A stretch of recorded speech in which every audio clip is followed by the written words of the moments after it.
दूसरा कोई सताता है ना तो दर्द कम होता है। कहते ना, पिटता तो लोहा भी है, पिटता तो सोना भी है।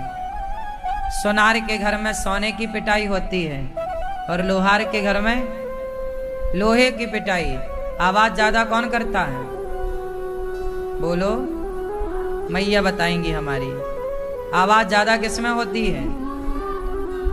जब लोहार के घर लोहा पिटता है तो बहुत आवाज लोहा करता है। सोनार के घर कब पिट जाता है पता ही नहीं लगता, जबकि पिटते दोनों। तो एक बार सोने ने कहा लोहे से, ए लोहा, यार पिटता तो तू भी है, पिटता तो मैं भी हूं, तू चिल्लाता बहुत क्यों? तब लोहे ने कहा, सोना भैया ये बताओ तुम्हें पीटता कौन है? पीटने की जो हथौड़ी है वो काहे की है? सोने को पीटने वाली हथौड़ी काहे की होती है? लोहे की। और लोहे को पीटने वाली हथौड़ी काहे की होती है? लोहे की। लोहा बोला कि तुम्हें दूसरा पीट रहा है इसलिए तुम्हें दर्द नहीं होता ज्यादा, हमें तो अपना ही पीटता है इसलिए दर्द ज्यादा होता है। लोहे को लोहा ही पीटता है जबकि सोने को लोहा पीटता है। तो दूसरे सताएं तो कष्ट ज्यादा नहीं होता, दूसरे परेशान करें तो परेशानी नहीं होती, पर जब अपने परेशान करें, अपने सताने लग जाते हैं तो कष्ट ज्यादा होता है। अपनों का दिया दर्द ज्यादा होता है। अपनों ने लूटा है हमें, गैरों में कहाँ दम था, मेरी कश्ती तो वहां डूबी जहां पानी कम था।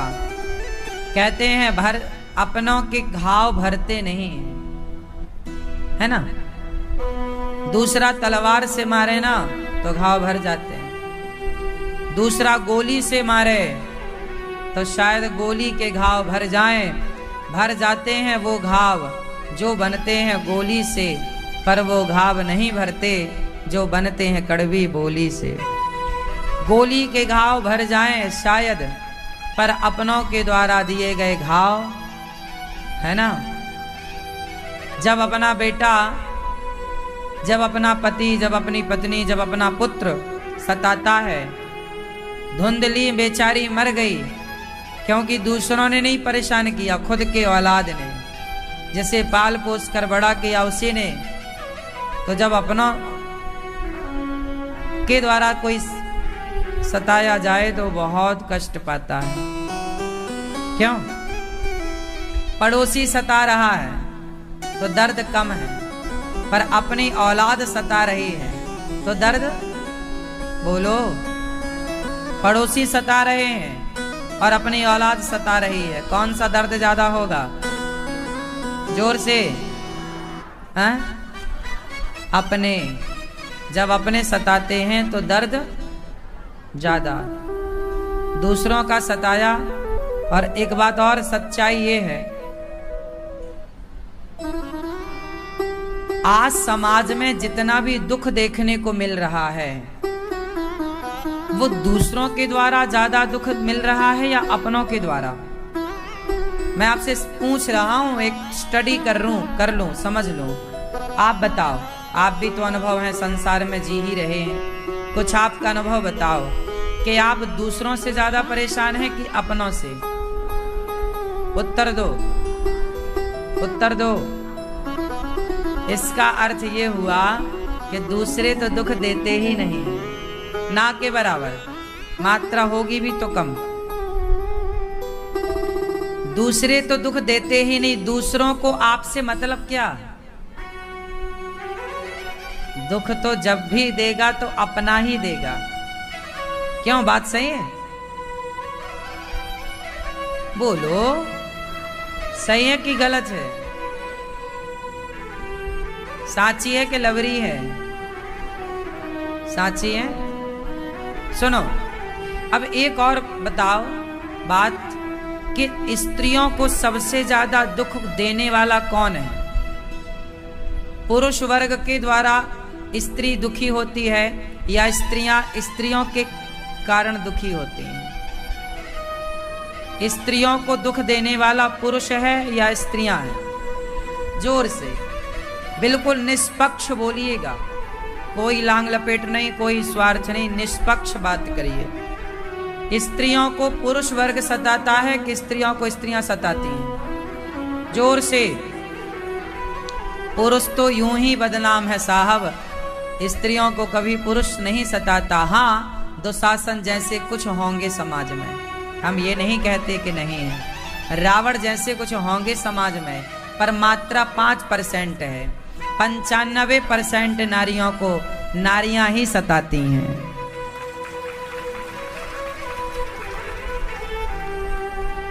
सही है?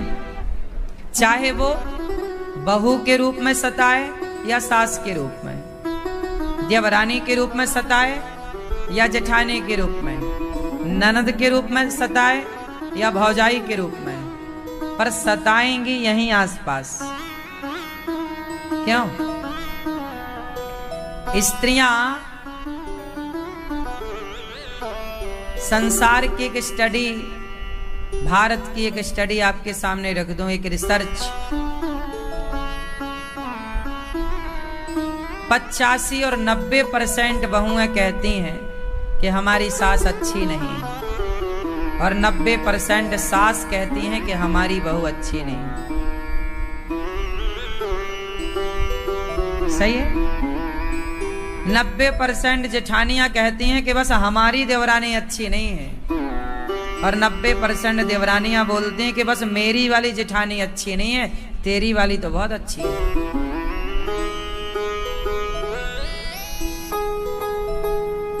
90% ननद कहती हैं कि हमारी भौजाई अच्छी नहीं है, और 90% भौजाई कहती है कि हमारी ननद अच्छी नहीं है। इसका अर्थ ये निकला कि कबीरदास जी का एक दोहा पढ़ लो तो इस सारे चक्रव्यूह से हम निकल सकते हैं। सास को बहू में कमी दिखती है, बहू को सास में, जेठानी को देवरानी में, देवरानी को जेठानी में, ननद को भौजाई में, भौजाई को ननद में। इन सारे चक्रव्यूह से निकालने के लिए एक दोहा पढ़ूंगा कबीरदास जी का, आप बाहर आ जाओगे। बोलो मेरे संग। मैं एक दोहा सुनाता हूं आपको, फिर आप लोग अर्थ बताना हमें उसका अर्थ आता नहीं है ज्यादा, आप लोगों से मदद लेंगे हम। बुरा जो देखन में चला, बुरा न मिलिया कोई, जो दिल खोजा अपना, हमसे बुरा न कोई। क्या मतलब होगा? हमें लगता है सास बुरी है, बहू बुरी है, जेठानी बुरी है, देवरानी बुरी है, पर बुरा कौन है? बोलो जोर से। चोर जो होता है उसे ऐसे ही लगता है कि ये भी चोर है। चोर को ऐसा लगता है कि ये भी, गंवार को ऐसा लगता है कि ये भी हमारी तरह है, और संत को ऐसा लगता है कि ये भी संत है, ज्ञानी को ऐसा लगता है कि ये भी ज्ञानी है। चोर गंवार संत मुनि ज्ञानी, जस आपन तस दूसर जानी। जब आप अच्छे होंगे तो आपको सब अच्छे दिखेंगे, जब आप बुरे होंगे तो आपको यदि कोई बुरा दिख रहा है, मतलब वो बुरा है कि नहीं, इसकी तो मैं गारंटी नहीं लेता, पर तुम बुरे हो क्योंकि तुम्हें बुराई दिख रही है।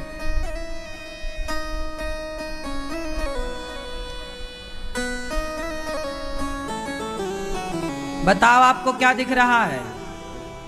जोर से, जोर से, थोड़ा जोर से बोल दो। आपको क्या दिख रहा है? फूल। ये क्या दिख रहा है सबको? जोर से। क्या आपको इस पूरे हाथ में केवल ये दिख रहा है, बाकी ये नहीं दिख रहा कुछ? हाँ? ऐसे ही समाज है। समाज को क्या दिखता है? समाज को केवल ये दिख रहा है, यहां नहीं दिख रहा कुछ। इतनी सारी जगह है, लेकिन देखेगा किसे? आपके अंदर 80% अच्छाइयां हैं। आप सबके पास 80%, जोर से, आप 80% अच्छे हैं और 20% बुरे हैं। अब ये तो मेरी दृष्टि, मेरे विचारधारा पर निर्भर करता है कि मैं आपकी उस 80% की अच्छाई को देखूं या 20% की बुराई को देखूं। ये तो मेरा दृष्टिकोण है, मेरा अपना नजरिया है कि मैं आपके अच्छाई को देखना चाहता हूं, या इस संसार में ऐसा कोई नहीं है जिसमें अच्छाई ना हो, और ऐसा कोई नहीं है जिसमें बुराई। ये संसार अच्छाई और बुराई से मिलकर ही बना है, हाँ या ना? ये संसार किससे मिलकर बना है? अच्छाई और फेस और अर्थ जब मिलते हैं तो ही बल्ब जलता है। फेस और अर्थ ना मिले तो बल्ब जल नहीं सकता। फेस से बल्ब जलेगा, अर्थ से बल्ब जलेगा। फेस और अर्थ दोनों मिलेंगे तब बिजली का कोई भी उपकरण चलेगा। क्यों? बात सही है? उसी तरह संसार अच्छाई और बुराइयों से मिलकर बनता है। कितने लोग इस बात से सहमत हैं कि संसार अच्छाई और बुराई दोनों से मिलकर बना है? हाँ, किसी के भीतर अच्छाई ज्यादा है तो किसी के भीतर बुराई ज्यादा है, पर है दोनों। अब ये तो हमें डिसाइड करना है कि हम देखें क्या। इसलिए हम आपकी बुराई क्यों देखें? 80% आप में जो अच्छाइयां हैं हम वो देख लें, 20% बुराइयां हम क्यों देखें? तो यदि मैं अच्छा हूं तो मैं आपकी अच्छाई देखूंगा, और मैं बुरा हूं तो मैं आपकी। तो ना सास बुरी होती है, ना बहू, ना जेठानी बुरी होती है, ना देवरानी, ना ननद बुरी होती है, ना भौजाई। देखने वाले का नजरिया ही बुरा होता है, इसलिए वो कहता है कि ये बुरा है। यदि आप अच्छे नजरिए से देखो तो फिर अच्छा है सब, सही है। तो स्त्रियों को कौन सताता है ज्यादा? जोर से, स्त्रियां। आपको सताने वाली कोई ना कोई स्त्री ही होगी। वो किस रूप में होगी ये मुझे नहीं पता, पर होगी कोई स्त्री।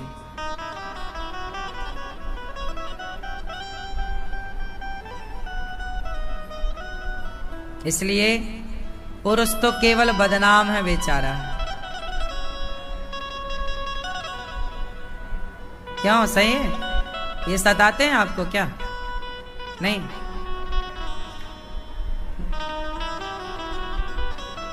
पुरुष तो यूं ही बदनाम रहता है बेचारा।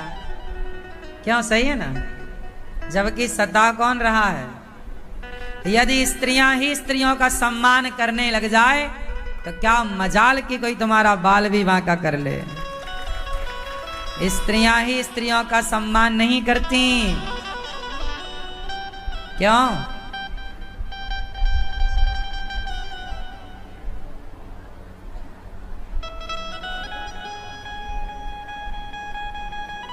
प्रिय भक्तों, धुंधकारी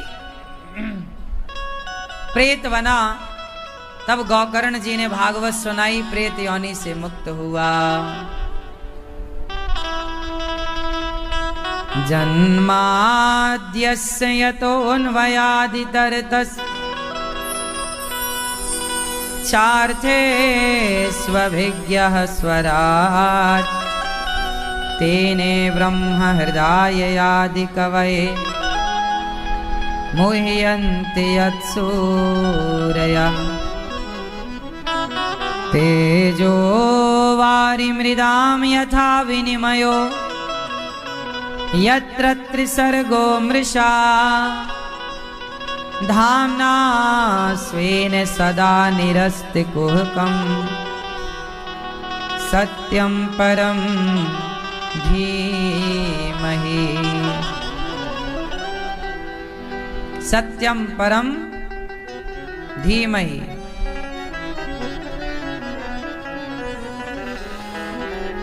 जन्माद्यस्य जन्म आदि यस्य जन्माद्यस्य जन्म आदि यस्य जन्माद्यस्य। भगवान श्री कृष्ण जो सृष्टि को उत्पन्न विष्णु बनकर ब्रह्मा बनकर पालन करते हैं, विष्णु बनकर संहार करते हैं, शिव बनकर, ऐसे भगवान श्री कृष्ण को हम सत्य स्वरूप जानकर सत्यम परम धीमहि उनका ध्यान करते हुए उनको धारण करते हैं, अपने हृदय में धारण करते हैं। भगवान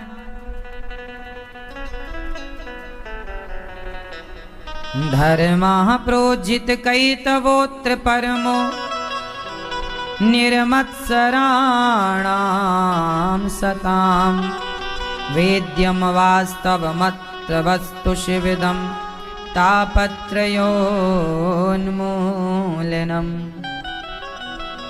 श्रीमद्भागवते महामुनिकृते किं वा परैरीश्वरः सद्यो हृद्यवरुध्यतेऽत्र कृतिभिः शुश्रूषुभिस्तक्षणात्।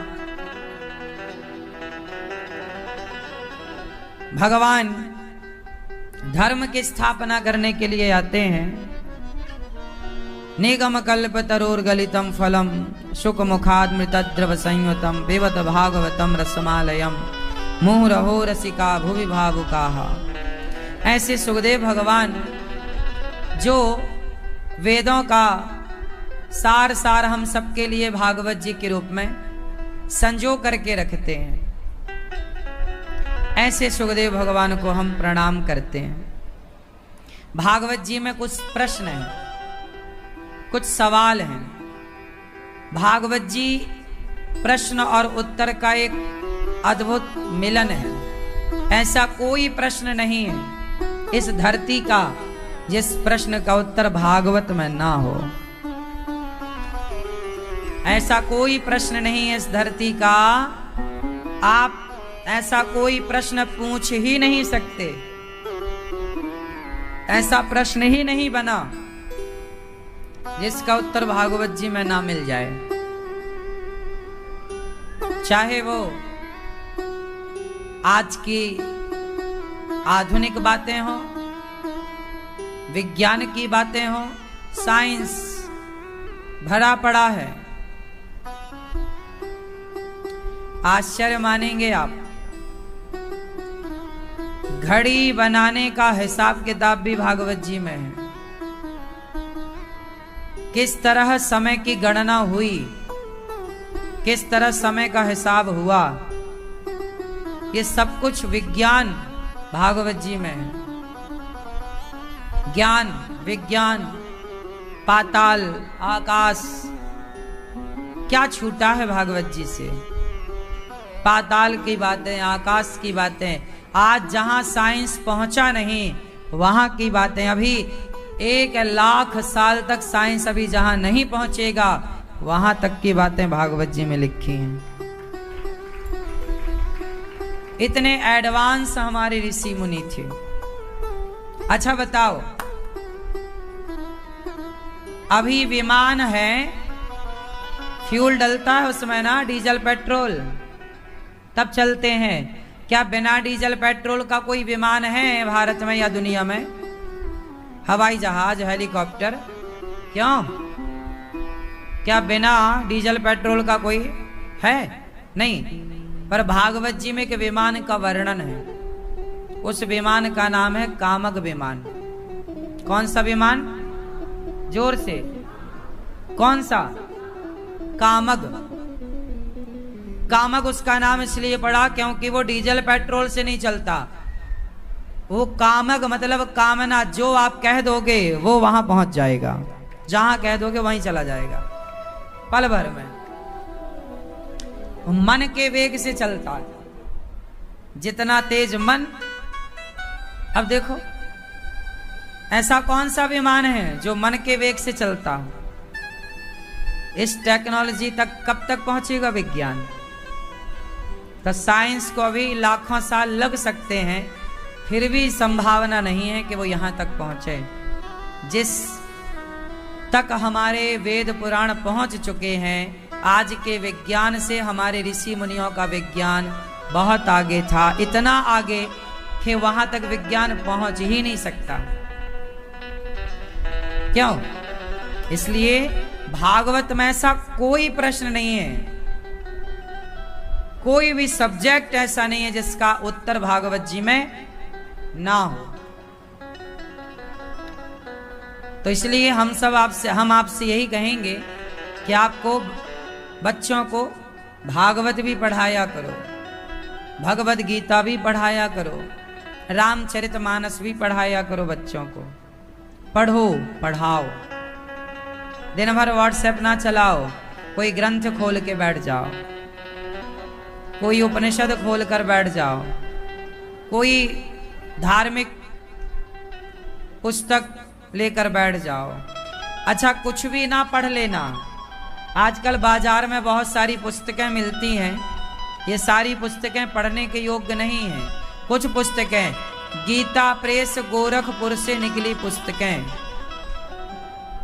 जो गीता प्रेस है, कुछ पुस्तकें हैं, कुछ प्रेस हैं जो धार्मिक सही कर रहा है। गीता प्रेस की पुस्तकें पढ़नी चाहिए। और मुझे नहीं लगता कि कोई कुछ और है, बम्बई छापा है, बम्बई छापा में रामायण छपती थी पहले, पंडित ज्वाला प्रसाद जी के द्वारा एक रामायण आती थी बम्बई छापा से, वो सब प्रमाणित है। बाकी आज वर्तमान में सबसे बढ़िया गीता प्रेस गोरखपुर की पुस्तकें। सब कुछ ना पढ़ना, वरना यदि गलत पुस्तक आपके हाथ लग गई और आपने गलत पढ़ लिया तो बेचारों का नाश हो जाएगा। वही है ना संगति। कुछ उपन्यास अच्छे हैं पर कुछ उपन्यास गलत है। सही है, गलत चीज ना लग जाए आपके हाथ। इसलिए रामचरितमानस पढ़ो, भगवद गीता पढ़ो, बिंदास। भागवत जी में कुछ सवाल हैं। मनुष्य का धर्म क्या है? भगवान के अवतार कितने हैं?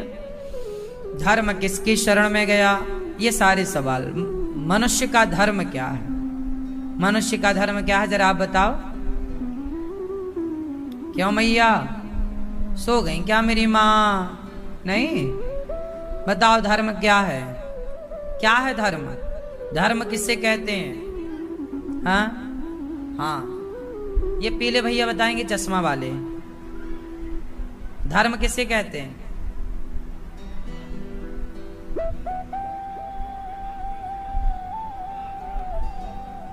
आचरण। चश्मा वाले भैया, धर्म किससे कहते हैं? Who is धर्म?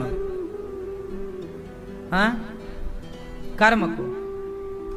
पीछे वाले भैया, चश्मा वाले, छोटू हमारे प्यारे भैया, मेरा भाई, बोलो। कर्तव्य। कौन सा कर्तव्य? है? है? जीवन। जीवन का नाम धर्म है। किसका जीवन? बकरे का कि आदमी का? चश्मा वाले भैया, हैं? जीवन का कर्तव्य। उसने जीवन भी बोला, कर्तव्य आपने दोनों को जोड़ दिया। ये हो गई नकल चोरी। पीछे वाले हमारे दादाजी बताएंगे। हाँ हाँ हाँ, ज्ञान तो बूढ़ों ही के पास है।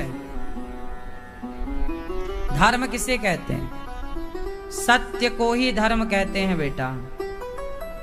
धर्म किसे कहते हैं? सत्य को। धर्म है न दूसर सत्य समाना, आगम निगम पुराण बखाना। सत्य बोलना ही धर्म है। धर्म की 3 परिभाषाएं, आप 3 में एक भी बोल देंगे तो काम बन जाएगा। और बोलना बस नहीं है, फॉलो करना है। पहला परिभाषा सत्य। धर्म किसे कहते हैं? जोर से। राजा हरिश्चंद्र बाजार में बिक गए किसके लिए? सत्य के लिए। यही धर्म है। क्या आप अपने वचन से ना मुकरें, वचन पर रहें। यही धर्म है। धर्म की दूसरी परिभाषा है दया। दया क्या है? बोलो। दया ही धर्म है। जीव मात्र पर दया, सब पर दया करो। कुत्ता, बिल्ली, चींटी, पशु, पक्षी, सबको, सब पर दया, सबके प्रति दया, सबकी सेवा। धर्म का तीसरा भाव है सेवा।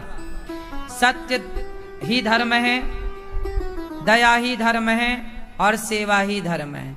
ये तीनों को आप धर्म कहिए, ठीक है? यही धर्म है। अब आप में से कुछ लोग कहते हैं आपका धर्म क्या है? चश्मा वाली मैया, आपका धर्म क्या है?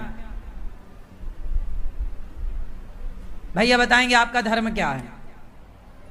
सेवा। आपका धर्म क्या है? हाँ? तो करते हो केवल कह रहे हो? करते। किसकी? हाँ? माँ के पांव दबाते हो, ठीक है। शादी हो गई? बढ़िया। आप धर्म क्या है? मतलब आप किसे मानते हैं धर्म? आपका धर्म क्या है? हाँ? दया। दया धर्म है। तो आप दया करते हैं किस पर? सभी पर। पत्नी पर दया करते हैं? ठीक है। धर्म किसे कहते हैं? धर्म क्या है? अब सुनो, सबका धर्म अलग अलग है। यदि आप पुत्र हैं तो आपका धर्म अलग हो जाएगा। यदि आप पिता हैं तो आपका धर्म अलग हो जाएगा। यदि आप राजा हैं तो आपका धर्म अलग होगा। यदि आप प्रजा हैं तो आपका धर्म अलग होगा। यदि आप गुरु हैं तो आपका धर्म अलग होगा। यदि आप शिष्य हैं तो आपका धर्म अलग होगा। यदि आप अतिथि हैं तो आपका धर्म अलग होगा। हाँ या ना? सही है? तो धर्म तो एक है, लेकिन वो हर सिचुएशन पर, हर परिस्थिति पर उसको अलग, उसके मानक होंगे, अलग उसकी परिभाषा हो जाएगी। जैसे मैं अभी आपके बीच में बैठा हूं, तो यहां बैठ करके, व्यासपीठ पर बैठ करके आपको कथा सुनाना, ये मेरा धर्म है। आपका सही मार्गदर्शन करना, ये मेरा धर्म है ना?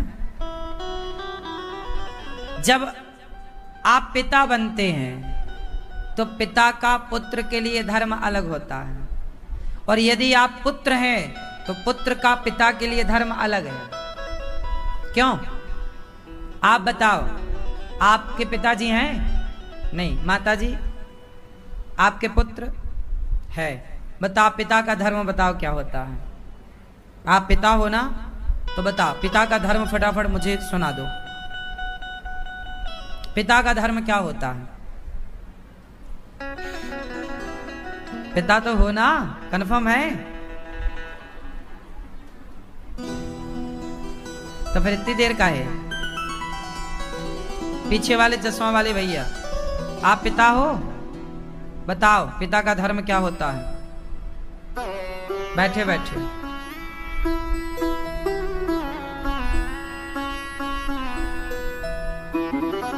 ठीक, आप पिता हैं? दादाजी बैठे बैठे बताना है। कितने बच्चे हैं? 4। तो बताओ, बैठे बैठे बैठे बैठे प्रभु। हाँ, पिता का धर्म क्या है? ठीक है। पिता का धर्म होता है कि वह अपने बच्चों को संस्कार से भर दे, विविधताओं से भर दे। किससे भर दे? संस्कारों से। कोई ये ना कह सके यार तुम्हारा बेटा संस्कारी नहीं है। यदि तुम्हारा बेटा समाज में जाकर कुछ गलत हरकत करता है तो वह उसकी गलती नहीं मानी जाएगी, वह उसके पिता की गलती मानी जाएगी। यदि आपके पुत्र का समाज में सम्मान हुआ तो वह पुत्र का नहीं, वह पिता का ही सम्मान माना जाएगा। और आपके पुत्र का अपमान हुआ तो वह अपमान उस पुत्र का नहीं, वह पिता का अपमान माना जाएगा। बोलो हाँ।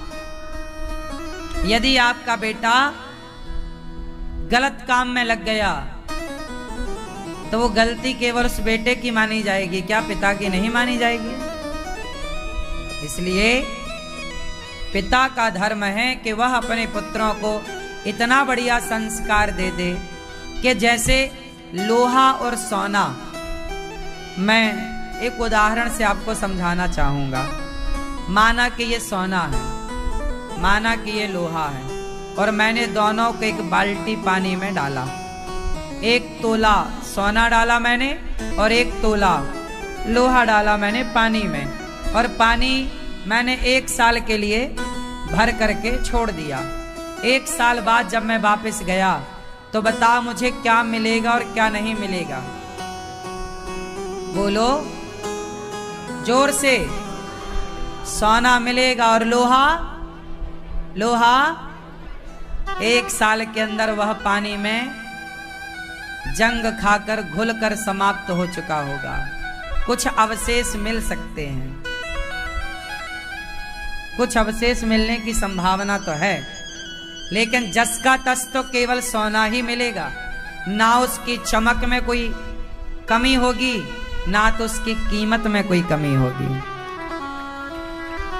बस आपके द्वारा दिए गए संस्कार आपके बच्चों को सोना बना देता है।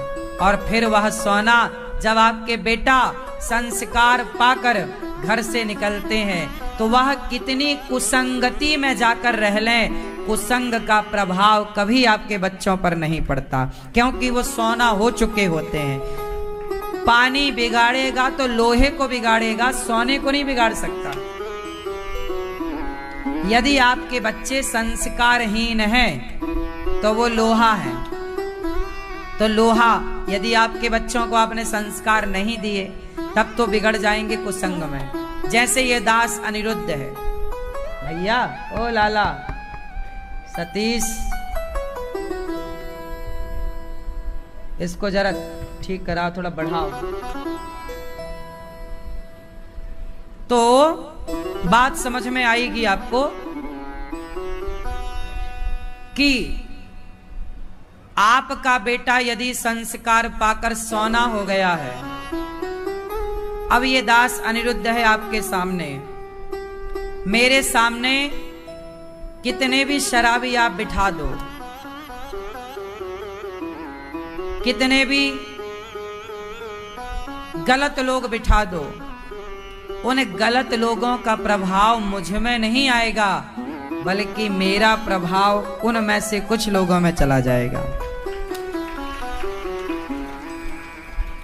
जब आप सोना होते हैं तब पानी आपका पानी कुसंग है। लोहा के लिए पानी सत्संग है कि कुसंग है?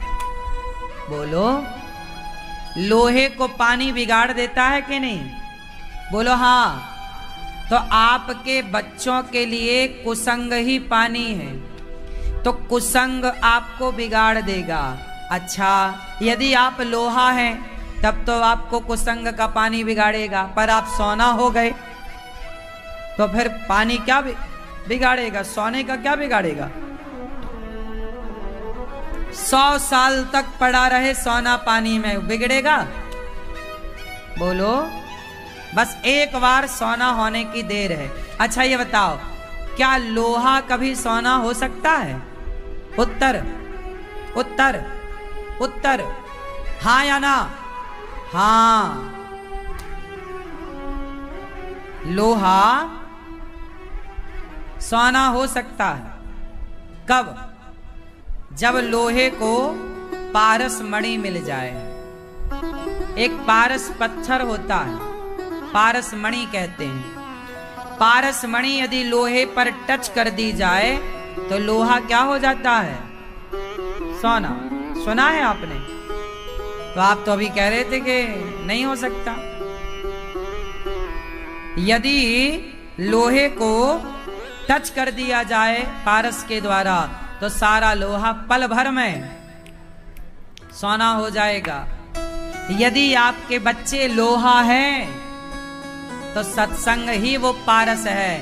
संतों के और सत्संग के प्रभाव में आते ही आपके बच्चा सोना हो जाएगा। और एक बार संस्कार का, सत्संग का रंग चढ़ा तो फिर कुसंग उनका कभी कुछ नहीं बिगाड़ सकता। सही है? मेरी बात जितने लोग मान लेते हैं वो लोहा से सोना हो जाते हैं। क्यों? मेरी बात जितने मान लेंगे वो लोग लोहे से सोना हो जाएंगे।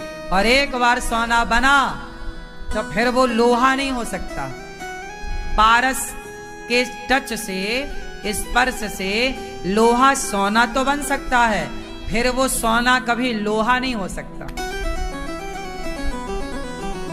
एक बार व्यक्ति कुसंग का सत्संग में आ जाए तो सुधर सकता है, पर सुधर कर वो खुद भी बिगड़ना चाहे तो उसका मन उसे बिगड़ने नहीं देगा। बस एक बार पक्का वाला सुधर जाए, फिर आप चाह करके भी नहीं बिगड़ सकते।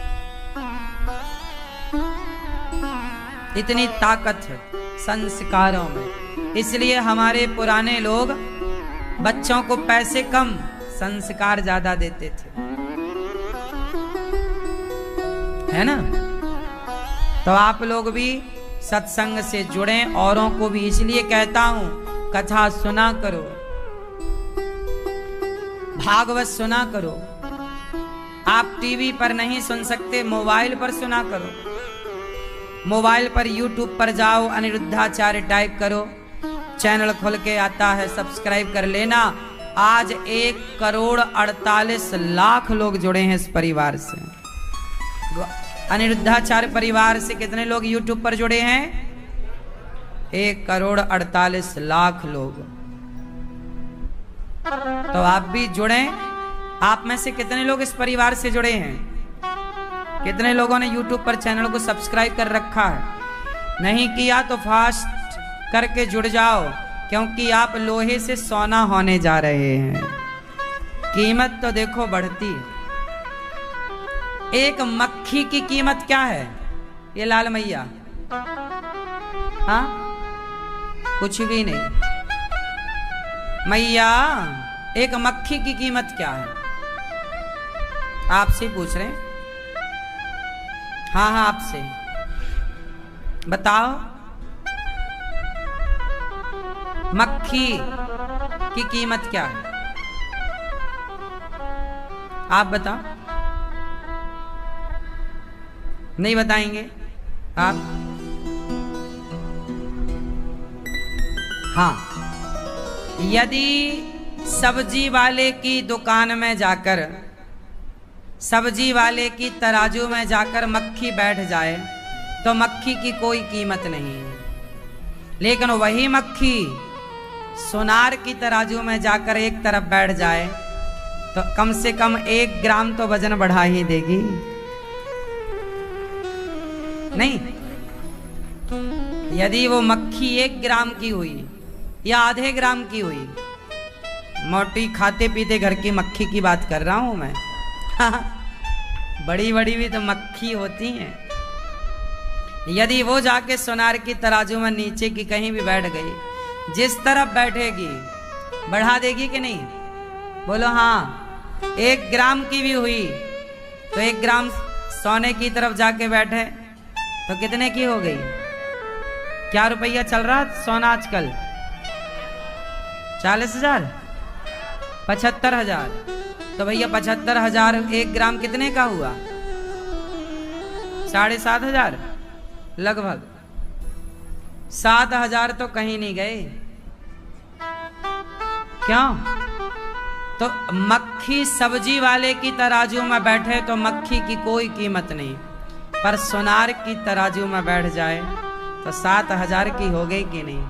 बस यही है, आपकी कीमत तब बढ़ जाती है जब आप अच्छी जगह उठने बैठने लग जाते हैं। आप यदि सत्संग में बैठेंगे तो आपकी कीमत ऑटोमेटिक बढ़ जाएगी, और गलत जगह बैठेंगे तो आपकी कीमत जो है उससे भी नीचे गिर जाएगी। जैसे आप वृंदावन आए, भागवत में बैठे, तो भागवत में बैठने से आपकी कीमत क्या हुई? बढ़ गई। अरे आप रिश्तेदारों को बताओगे कि हम वृंदावन गए थे और गौरी गोपाल का सब दर्शन करके आए हैं और यहाँ कथा सुन के आए, लोग आपके पास बैठेंगे, पूछेंगे कैसा रहा यात्रा, कैसा रहा दर्शन, सब अरे मैया सब ठीक रहा, सब बढ़िया रहा। ओ मैया बेटा बैठ जाओ। जब वो मैया आई थी तब तुम कहाँ थी बेटा? आने से ही रोक लेती, अब आ गई तो बैठने दो। बैठो मैया। जो जहां वहीं बैठो, घूम के यहीं बैठने की जरूरत नहीं है, आवाज तो सब जगह पहुंच रही होगी। क्यों मैया? शांत रहो। तो बताओ, आप जब घर जाएंगे तो आपकी कीमत वृंदावन से जाने के बाद घटेगी कि बढ़ेगी? बोलो। हाँ। और आपको कोई शराब की दुकान में खड़ा देख ले, मांस की दुकान में खड़ा देख ले, आप भले ना खरीदो मांस, भले ना पियो शराब, पर कोई देख बस ले जैसे कि आप शराब की दुकान में खड़े हैं और आपकी पत्नी ने देख लिया, तो क्या होगा? इज्जत मिलेगी कि जाएगी? हाँ? केवल खड़े हैं आप, खरीदा नहीं आपने। लेकिन कहते हैं ना, चोर के संग खड़े हो गए तो कहलाओगे चोर। कर्ण बहुत अच्छे थे, कर्ण बहुत अच्छे थे, बहुत बड़े दानी थे, लेकिन कर्ण खड़े किन के साथ थे? गलत लोगों के साथ। कर्ण अच्छे थे पर खड़े किन के साथ थे? जो एक नारी का अपमान करने वाले थे, जो एक नारी की इज्जत लूटना चाहते थे, जो एक नारी को जलील करना चाहते थे, जो न्याय करना नहीं जानते थे, जो मनमाना करते थे। कर्ण इतने अच्छे थे पर खड़े किसके साथ थे? गलत लोगों के साथ।